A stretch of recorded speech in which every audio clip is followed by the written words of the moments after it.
जर तुम्ही weight loss करण्याचा प्रयत्न करताय आणि तुमचा वेट लॉस होत नसेल तर मे बी तुमच्या या काही चुका असू शकतात. जसं की तुम्ही तुमच्या मीलमधून कोणतीही एक मील स्किप करताय वेट लॉस करण्यासाठी, कॅलरी डेफिसिट राहण्यासाठी.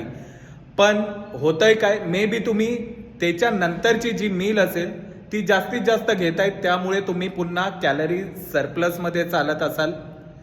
दुसरं कारण हे असू शकतं की तुम्ही जिममध्ये वेट लॉसचा प्रयत्न करताय, कार्डिओ तुम्ही करताय, पण तो कार्डिओ जास्तीत जास्त कार्डिओच करत राहताय, त्यामुळे तुमची स्ट्रेंथ ट्रेनिंग आणि वेट ट्रेनिंग ही तशीच राहते.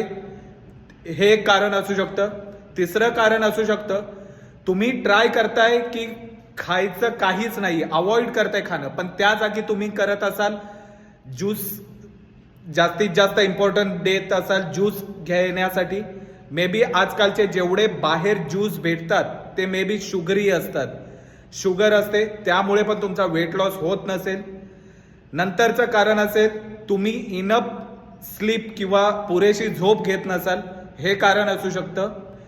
किंवा दुसरं एक कारण असू शकतं, ते म्हणजे तुम्ही कधी कधी स्नॅक्स खात असाल तर तुम्हाला काय वाटतंय की स्नॅक्स दिसायला छोटं असतं, म्हणजे त्याची जी पोर्शन साईज असते एकदम छोटी असते, त्यामुळे तुम्हाला वाटतंय की हे खाल्लं चालेल.